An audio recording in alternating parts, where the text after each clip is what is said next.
knew I wouldn't. Wow, I feel good. I knew that I wouldn't. Wow, I feel. Good morning, Northwest. I'm Kendall. And I'm Chloe, and we'd like to welcome you to Titan Connect. Please stand for the pledge. Put your right hand over your heart and your left hand down by your side and say it with us. I pledge of allegiance to the flag of the United States of America and to the republic for which it stands, one nation, under God, with indivisible, with liberty and justice for all.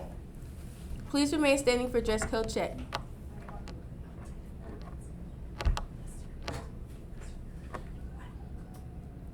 You may be seated. And now for today's announcements. Our school's first football game is on August 23rd at Kannapolis. And our first softball game is against Jan Fries on the 23rd at home. Make sure to buy tickets in advance on Ticket Spicket.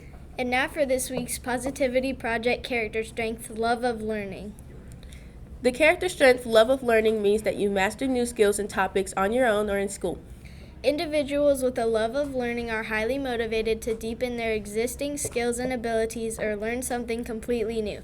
People who love learning have the desire and ability to overcome challenges because it gives them a sense of control over their own actions and their environment. For this reason, those who act on their love of learning may also have enhanced mental and physical health.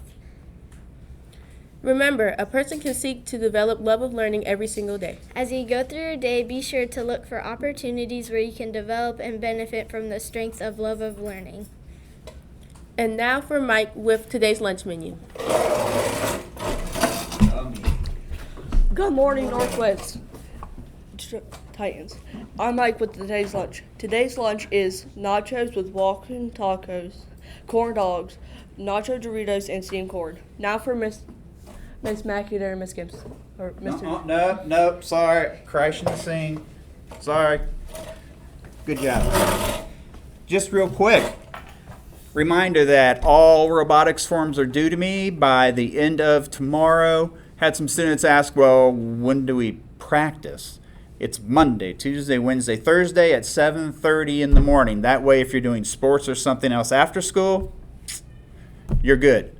So, end of the day Wednesday, and hopefully I'll see you soon. And now for Taco About It Tuesday, Taco Cat.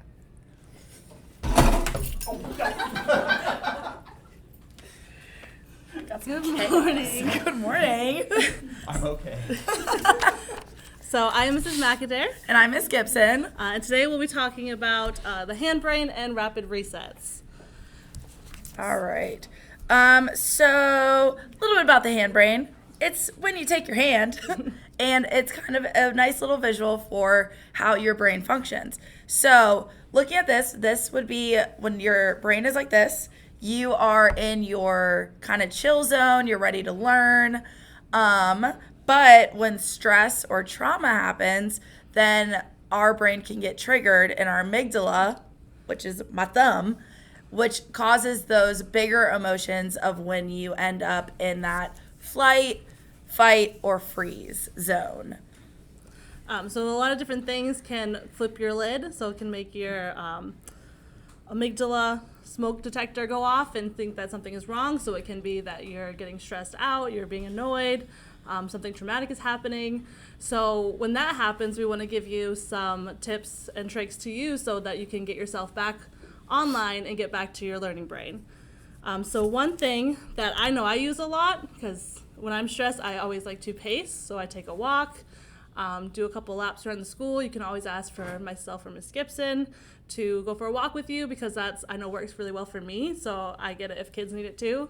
It's always helpful to kind of take that physical break.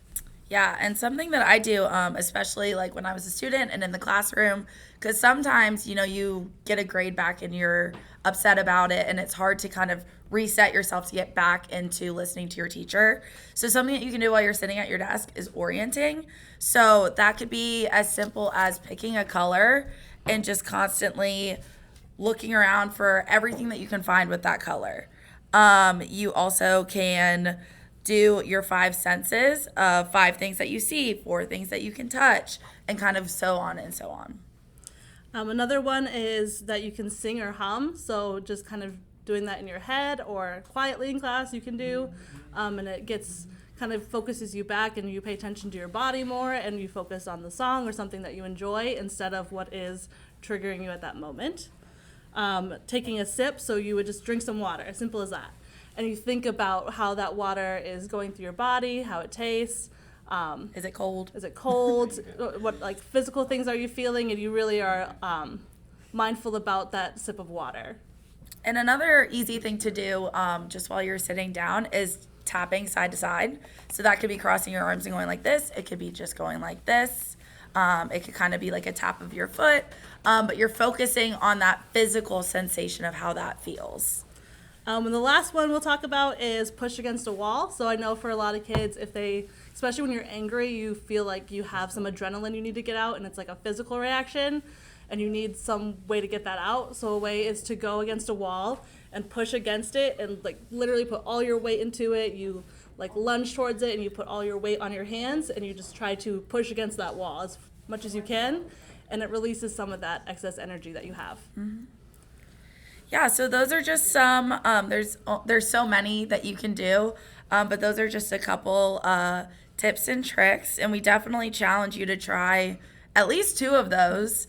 And if you ever want like a printout or something, we have lots of different resources, so you can definitely come see us. Yep. I want to leave you guys. Oh, sorry. We're going to do it. Me and Ms. Gibson both have Google Forms listed on the student links.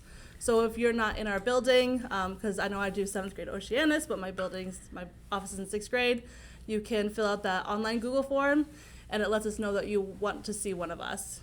Same with Ms. Gibson. She's in 7th grade, but she takes care of 8th grade also. So if we don't have those physical paper slips or you can't come to our office, it's a way to let us know that you want to speak to us. Yep. And lastly, before we go out, I want to leave you guys with a quote. We're going to try to make this a weekly thing too. So, courage does not always roar. Sometimes courage is the quiet voice at the end of the day saying, I will try again. So try to be courageous this week and try different things. Everyone's getting used to the school year, so don't feel like you're left out. Mm-hmm. All right, and as always, be respectful, be responsible, and be safe.